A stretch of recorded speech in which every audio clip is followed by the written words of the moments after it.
We are right in the middle of what's being called the largest vaccination effort in American history, and that effort continued here today at Long Island Jewish Medical Center. I'm Emily Druby, and I'll explain. And more help may be on the way soon. The Moderna vaccine expected to get the green light by week's end. This outdoor dining structure, one restaurant's last hope of surviving through the pandemic, but after the threats of winter weather and a full shutdown, it could be gone. I'm Jessica Easthope, and that's ahead. Plus, President-elect Joe Biden addresses the nation and takes a swipe at President Trump. Current News starts right now.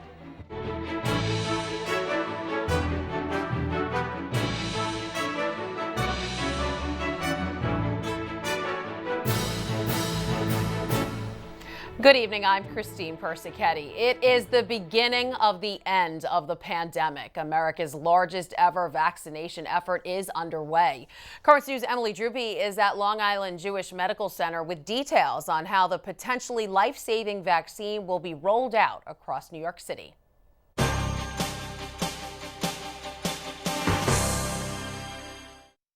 The vaccine rollout is ramping up here at Long Island Jewish Medical Center. It started with just one nurse, but now Northwell Health has vaccinated hundreds of their employees, and it's just the beginning. We've got a pretty robust plan, and we're in full swing. Dr. David Battinelli is the Senior Vice President and Chief Medical Officer for Northwell Health. He says they've been preparing for this moment. So there were clear refrigeration and freezer requirements, distribution requirements. Just because you get the vaccine, you have to have the needles, the syringes, all the extra equipment, the staff. Dr. Battinelli says some of the hardest work went into figuring out who would get vaccinated first. This round mostly went to frontline healthcare workers, especially those deemed high risk. Most hospitals are staggering how many people in a department can get it at one time in case of side effects. Nursing home staff and residents will get the vaccine soon. It's given out in 2 doses, 3 weeks apart. The first round of vaccinations was shipped out to hundreds of hospitals across the country on Sunday, just 2 days after the Pfizer vaccine was authorized by the FDA for emergency use. 72,000 doses were sent to New York City and about 45,000 to the surrounding areas. In the coming 3 weeks, New York City is set to get another 465,000 doses. Nationally, it's estimated close to 40 million doses will be given out by the end of 2020. Distributing the vaccine isn't easy. It has to be stored at negative 94 degrees Fahrenheit. From refrigeration problems to logistical issues, there's a lot that could derail the delicate process. Top officials say they have a contingency plan in place for everything. While this is an exciting milestone, Dr. Battinelli warns people still need to be cautious. Although the light is there at the end of the tunnel, it's several months long at a minimum, so people need to make sure that they do what they're supposed to be doing at the same time we're getting the vaccine. Dr. Battinelli says they've gotten innumerable calls from people asking when it's going to be their turn, but because of limited distribution and that certain high-risk groups will get it first, most Americans won't be able to get vaccinated until the spring or later. In New Hyde Park, Emily Druby, Current News. And still ahead in this newscast, Catholic chaplain at Long Island Jewish Medical Center in Forest Hills, Father Radu Titonia, tells us his reaction to the vaccine coming to his hospital and why he's encouraging everyone to go get it. That's ahead in this newscast. Moderna's COVID-19 vaccine is expected to be approved on Friday for emergency use authorization. An advisory panel to the FDA released a briefing document ahead of its meeting on Thursday. It confirms that the Moderna vaccine's efficacy against COVID-19 is at 94.5%, which Moderna had previously reported. The document also details the safety profile of the vaccine as favorable, with no specific concerns. A nor'easter is barreling up the coast, and some fear it could disrupt the distribution and delivery of the vaccine. Meanwhile, the threat of a major snowstorm here in New York City is forcing restaurants to roll up their outside dining operations. Current News' Jessica Easthope is here now with more on that. Jess. Christine, restaurants can't keep up with the changing guidelines. Indoor dining is gone again, and these businesses have worked to make their outdoor setups as comfortable and inviting as possible because they need them to survive. But now with the impending snowstorm, business is bound to suffer. Do you feel like small businesses at this point are being targeted?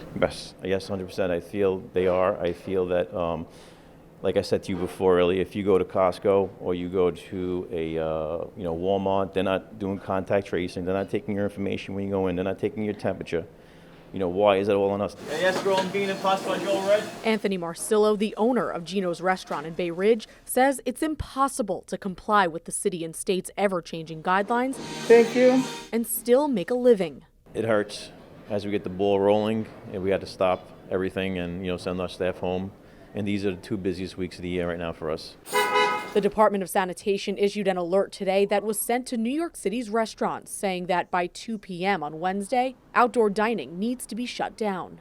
And if you have the kind of outdoor dining setup that you can bring it all in, that's ideal. If you don't, if it's a restaurant that really has built something much more substantial, they can leave it there, but secure everything they can secure. For Gino's, all of their furniture will have to come in and the tents will have to be taken down. But with the snowstorm on the way, takeout and delivery won't bring in much business either.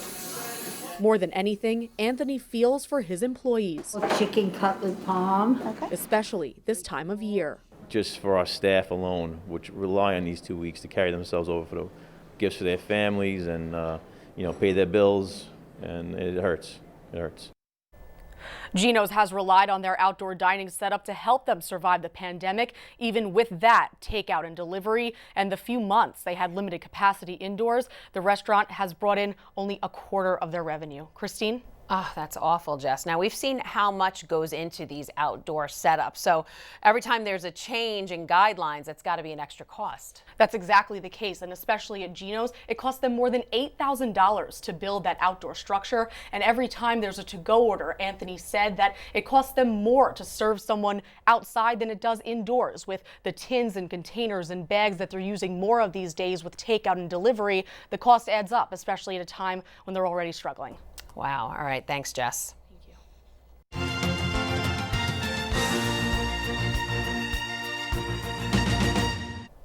Joe Biden calling out President Trump as soon as the Electoral College confirmed the former vice president as president-elect. The presidency to a candidate who lost the Electoral College, lost the popular vote, and lost each and every one of the states whose votes they were trying to reverse. All 538 electors voted on Monday, finalizing 306 votes for Biden and 232 for President Trump. Speaking after the count had concluded, Biden criticized the post-election legal efforts made by Republican lawmakers, calling it an assault on our democracy. Moments after Joe Biden secured his position as president-elect, President Trump took to Twitter and announced Attorney General William Barr's resignation. Over the weekend, Trump took aim at Barr on social media, complaining about how the Attorney General did not reveal the federal investigation into Hunter Biden's business dealings before the election. In his tweet on Monday, Trump announced that Deputy Attorney General Jeff Rosen will become acting Attorney General. Senate Majority Leader Mitch McConnell says no one is leaving Capitol Hill until there's an agreement on a COVID relief package. Republicans and Democrats are also wrangling over a spending bill to prevent a government shutdown. Nadia Romero has the latest from Washington. Another deadline looming for lawmakers to pass a bipartisan bill funding the government and possibly including COVID relief. Democrat Senator Joe Manchin spreading optimism. We're not going home until it's done. The emergency relief package is strictly an emergency relief. It's not for long term.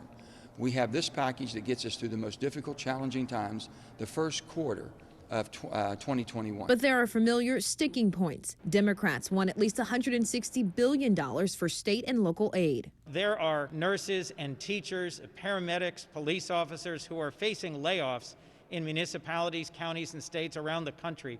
Roughly 1.3 million have already been laid off. Republicans want COVID-19 lawsuit protections for businesses. People who did their best, acting in good faith, shouldn't have to face off all sorts of lawsuits from people who come and go after them. A bipartisan group of lawmakers unveiled the text of a $908 billion compromise COVID relief plan Monday. The plan includes two bills, one for state and local aid and liability protection. The other bill includes extending jobless benefits, dollars for vaccine distribution, extending small business loans, amongst other measures.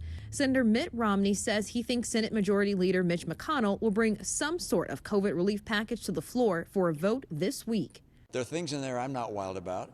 There are things in there Democrats aren't wild about. But we came together. In Washington, Nadia Romero, Currents News. There's a lot more news headed your way. History made at Long Island Jewish Medical Center in Queens as a nurse is first to be vaccinated. The Catholic chaplain there joins us to talk about it. And the Vatican reveals when it will give out the COVID vaccine to employees and their families. And this. The Lebanese community in Brooklyn is demanding justice following new evidence of government negligence involving the massive explosion in Beirut. I'm Jessica Easthope, and that's ahead. Now you can help us put your faith in the news. The next time you capture a newsworthy event, send us your pictures or video. It's easy. Go to netny.tv/send us, and you may see your submission on Currents News.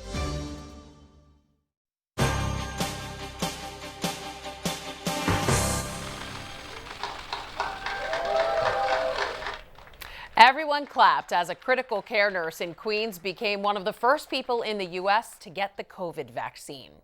A shot of hope. That's what Mayor Bill de Blasio called it as frontline healthcare workers in New York City began to receive the vaccination yesterday at Long Island Jewish Medical Center in Queens. Father Radu Titonia is a Catholic chaplain there. I spoke with him earlier about his reaction to the news of the vaccine. I think I was very, very excited because we were through a lot. Like you guys know, the COVID was very, very hard, and we feel it very, very hard in the hospital in Queens. So everybody, I think, was very excited. Everybody that works there is very excited to have the vaccine. It's an amazing thing that the scientists could do it so fast. But I think the worries that we leave behind because we want to move forward with our lives. So I think it is the main point and the main focus of the people in the hospital, the people that work there. Right. So let's take a listen really quickly to ICU nurse Sandra Lindsay, see what she had to say minutes after getting the vaccine. Yeah. I received the vaccine a short while ago. I feel great. It didn't feel any different from receiving my annual influenza vaccine. So what are you hearing from your colleagues at LIJ? How are they feeling? It must be like a sense of relief to have this now. I think it's a sense of relief for everybody, and they try to promote everybody to have that come to our hospital to have the vaccine. Again, I know that there's a lot of stories about the vaccine, or will that be what is the effect of the vaccine and things like that. I think the most important for us all is to focus on getting rid of the pandemic and hopefully moving forward with our lives with the will of God. Absolutely. And you talked about people are talking about the effects of the vaccine. So as a pastor, what do you say to people to kind of make them feel comfortable about getting this shot? When I will visit people, I will definitely encourage them to trust more God, but trust more also the scientists, because I think in these very moments, the scientists, they are the tools in the hands of God, to get us moving us forward with the vaccine, and hopefully everything will go back to normal. This is my belief, and I really hope and pray to God that will be the results of everybody taking the vaccine. What has it been like being a hospital chaplain during this time compared to any other time of being in that duty? Was definitely very, very difficult. And each of us, we felt like we are handcuffed, because you try to help as much as you can. It's only certain things you can do, but you try to encourage people to put their trust in God first, and to always keep that relationship strong, because if you have no trust in nobody around you, you still need to have trust in God and to have that strong connection with the divine. And I think we try to encourage people all the time to keep the relationship very strong. And for those that unfortunately lost somebody dear to them, to know that it's not their fault. It's just, sometimes things that happen is out of our hands, But in the same time, we really believe that God has a plan for each of us on this earth. And hopefully, after that, we'll all receive his gifts as well. Okay, Father Radu Titonia, Catholic chaplain at Long Island Jewish Medical Center at Forest Hills. Thanks for being with us. Thank you very much, and may God bless you all. The Vatican will begin offering coronavirus vaccinations in January. The head of the Holy See's Health Service saying they will distribute the Pfizer vaccine because it is the only vaccine currently in the process of getting approved by European and American health authorities. The Vatican city-state has a population of around 800 people, with 27 people having tested positive since the beginning of the outbreak. Pope Francis is making a promise to make the Vatican greener. Por una parte, el Estado de la Ciudad del Vaticano se compromete a reducir a cero las emisiones netas antes del 2050. The Holy Father making that announcement at the United Nations Climate Ambition Summit. The pontiff proposing the Vatican be more conscientious in their use of water and electricity, apply energy-efficient measures, sustainable transportation, and improved waste management. The people of Beirut may finally be getting some answers 4 months after a deadly explosion in the Lebanese capital.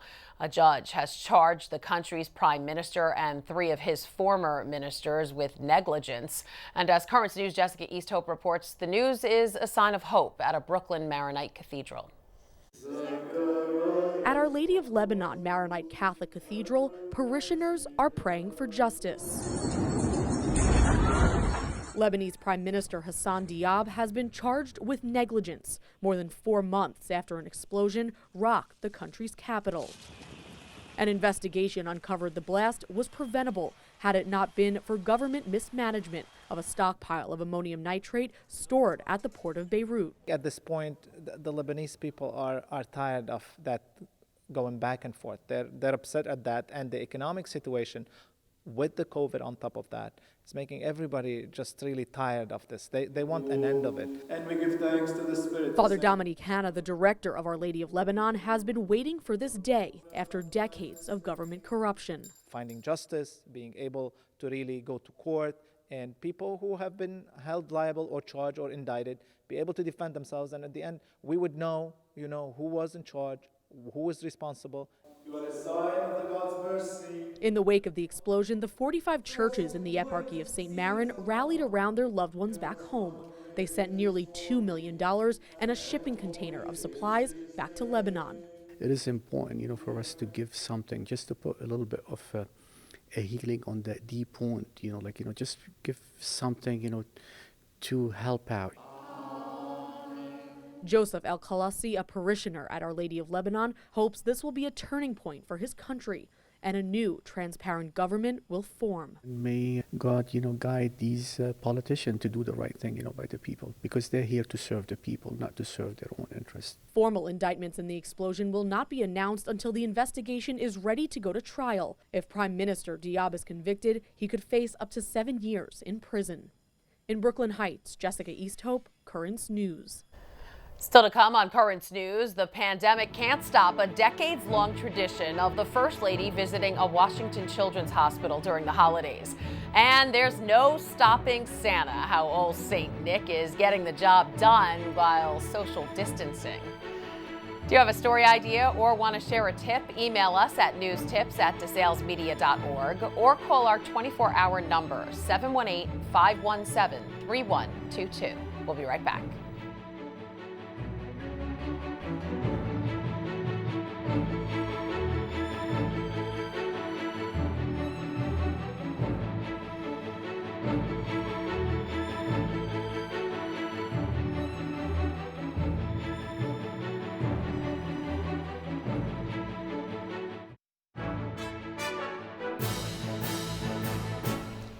A reminder to parents this Christmas, the tablet newspaper is looking for some creative kids this holiday season. The annual Christmas art contest is on this year. The event, held in collaboration with the Knights of Columbus, will be digital. Students in grades 1st through 12th in Brooklyn and Queens are invited to express their faith through art with the theme, Keep Christ in Christmas. So if your child is interested, they could send their artwork to the tablet.org/2020 art contest. Remember, this is a digital art contest, so no physical artwork will be accepted at the tablet's office. One more thing, Wednesday, January 13th is the deadline, so you have to submit those works of art before 5 p.m. that day. Children at a Washington hospital got a special visit today from the First Lady. Melania Trump didn't let the pandemic get in the way of this Christmas tradition. For more than 70 years, the First Lady has brought cheer to kids who can't be home for the holidays. This year, extra precautions were taken to make it a safe visit. Mrs. Trump read a Christmas book to 2 children in person while the event was live streamed to patients in their rooms. Visits with Santa are also quite different this year. Even so, he's still making a list and checking it twice. Bryn Gingras found out how Santa is handling social distancing. Look right here, guys. One thing about Santa, he always keeps his promises. No matter how bad COVID gets, Santa's still going to be there for you, okay? No matter what. Especially in a pandemic. At malls and stores across America, visits to Santa do look a little different this year. Appointments for pictures instead of long lines, disinfecting elves between every customer, and Santa, in some cases, weekly COVID tests. And he's socially distant, of course, whether 6 feet apart by a stack of presents, virtual or behind plexiglass. How important was that for you to make it happen? Very important. It was a big part of our psyche, really. We look forward to this as much as the children. In Queens, New York, there's a special kind of magic happening. Where are we? This is Santa's socially distant workshop. Santa typically delivers donated toys to boys and girls in hospitals and orphanages. Since that's not possible, Hi, Ava. Merry Christmas to you. he's allowing kids an up-close and safe peek while he makes their toys. This is actually going to be for you. I miss the ability to see the look in their eyes, and believe me, that brightness, that joy is just overwhelming, especially to me. In this particular case, we're trying to just keep hope alive. It's important that the kids know that Christmas is not canceled. So this Christmas, whether you want a makeup set, a Barbie dream house, Immunization, or just for it to go away. Santa promises nothing, not even coronavirus, will keep him from bringing Christmas to the believers. Bryn Gingras, New York. And hey, look at that. There's my family. My husband and I took our boys for a socially distant visit with Santa, and we all loved it. And that is Currents News. I'm Christine Persichetti. Thank you for joining us because we are putting your faith in the news. Stay tuned. Coming up on Net TV, the Catholic Charities Christmas concert. It can't be missed. Hope to see you again next time.